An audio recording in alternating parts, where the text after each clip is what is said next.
My name is Charlie Gallagher, and I'm from down near Marble Hill, a townland called Fairy. And my brief talk will be giving you an insight into A. Russell's interaction with the local community there. I of an age, of a generation that knew people that worked and interacted, or that knew, in other words, knew A. Russell personally. And one of my, I can say, some of these people, my oldest informant was a lady, she was born in 1883, and they would have worked in Marble Hill House. They would have worked in Ards, which was the seat of the Stuart Bams in their time, and they have very wide range of stories that they passed on to me. So to start with, you'll say, how did he come to be in Donegal? Well, my theory is that Hugh A. Law was an MP, a nationalist, an Irish National Party MP from 1902 to 1918, and he also then served later on in the 1920s in the New Dáil. But Hugh Law was belonged to a wealthy County Meath family that his father was very high up in the British administration in Dublin. In fact, he was the Lord Chancellor of Ireland in the last years of the 19th century. But what happened then was that Hugh A. Law, his son, married Charlotte Stewart. In other words, she was known as Lota, and they, with their wealth, they bought the rectory at Marble Hill, which is Marble Hill House, and a small estate with it. But Hugh A. Law was one of these wonderful people that, in a true sense, was caring for the community, and he tried to attract all the different people that would be of benefit to it. And of course, it was, as it was mentioned by earlier speakers, where the Irish Renaissance or revival, Celtic revival, was taking place. And Marble Hill House became a mecca or a hub for all these people.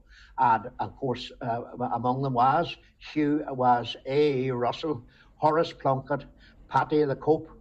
These were all mentioned earlier. And Jack B. Yeats was also a visitor. Now, there was no tourist infrastructure here much of the time except a few boarding houses. And one of those boarding houses is still there, but it's not used now as a private house, Mullins of Breaghy, overlooking Portnablagh.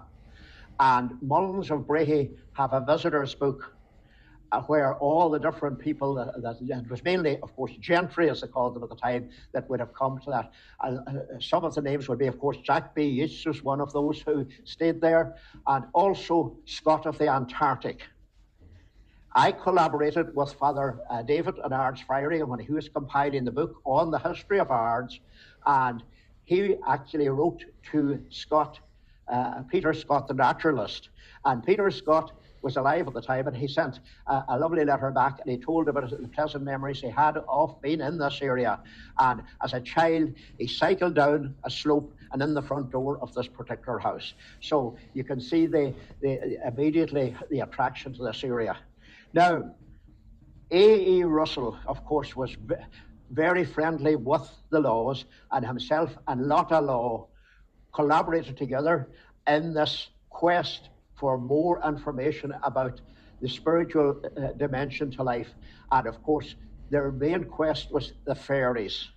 And there's some very amusing stories, and of course locals found it very amusing as to all the exploits that they were up to.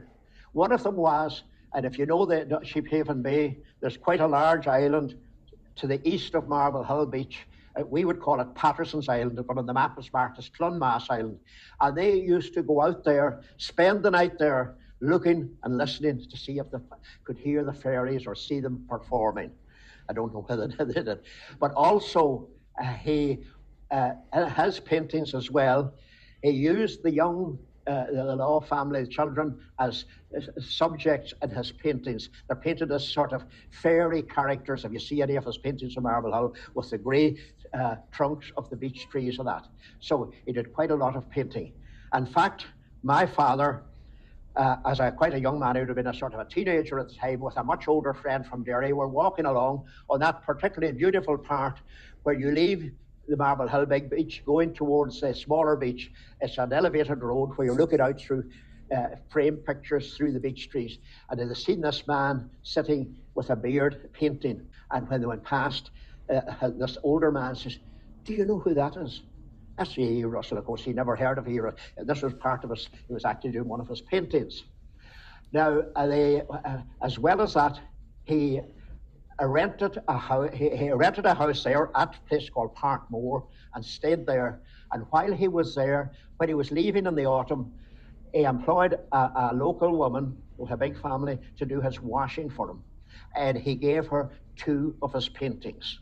And one of them is particularly, you can identify it immediately as a Russell, in that it has the trees, the children, and the other one, of course, was based down in Galway. It's a more lighter colour. Also, he stayed at another house as a boarder up at the Breaghy. It's a very exposed house, but there are great views around from it. And the family there, the Stewart family, in fact, by a coincidence, the man that lived there was a retired RIC man from Lurgan. So he stayed there. Now, I know that the group that were here in the autumn 2 years ago visited and seen these photographs. I haven't seen them. I did see the ones from Parkmore. So that gives you an idea of his depth of contact with the local people. Now, there's when we're talking about the house on Breaghy, I always point out to them the painting here in Glenveagh Castle. It's titled Muckish. That was literally painted outside their front door, where he set up his easel, and he had a view of Muckish with various hills in the foreground. So that can be identified exactly where it was painted from. He also, of course, mentioned there his association with Arthur Kingsley Porter. And Porter, of course, admired him. And, of course, it was well illustrated in the earlier talks about him being down on Maharorty Pier waiting on them on that fateful day in August 1933, when Kingsley Porter didn't come back. But these are just a few points that I just wanted to mention about Russell. Now, the question is then about the other families that were involved. I mentioned earlier about Hugh Law. He invited these various different people to come to stay, and of course they in turn then spread the word around. And at that time there was great optimism. You had over in the opposite side, you had the 5th Earl of Leitrim developed the Rosapenna Hotel, and a lot of those days, of course, it wasn't mass tourism. It was people, usually wealthy people, that came, and as a result of that, they came to the area. So these are just a few points that related. Last week, I gave a talk on the stewards of Ards and William Murray in Manor Cunningham. And there were 2 people there from the opposite side, and they were looking across at Marble Hill, and they could see that Marble Hill House had changed. Now, I should point out to you, my last encounter with this wonderful group was at Marble Hill House in August 2023, and we discussed, and it was wonderful to meet there, because you could sense the atmosphere where A.E. Russell spent, I'm sure, many happy days. And there's a very well-researched book on Arthur Kingsley Porter, which also points out that A.E. Russell, the Law, Hugh Law, and the various, probably the lawyers and that, it was in the sitting room of Marble Hill House that the deal was clinched where Kingsley Porter bought the estate here in Glenveagh. So that just gives you an idea of the close association they had with this area. And as I say, now, A.E. said that he was really in love with this particular part of the world. And he said everywhere where he set up his easel, he had a scene to paint, you know. So that just gives you an idea. So these are just a few points that I felt. Now, I should point out as well, for your own perusal and research, there's an archive, a government-sponsored archive called the Law Photographic Archive, which has a number of photographs. One, I think, is a grainy photograph of A.E. Russell sitting on the rock down on the beach at Marble Hill, and I can point out the exact rock that he was sitting on. But as well as that, Lota had a passion for building houses, and she built the two houses, Umracam and Umrafree, that you can still see there today.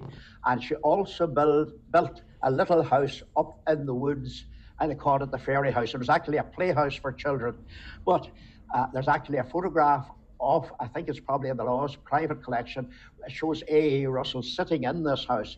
But in that particular house, he painted on the wall a beautiful mural. It was actually a maritime scene where you see fish and green water, so to speak. But sadly, that little house was very badly vandalized the way back about 20 or 30 years ago, and is a ruin at this point in time.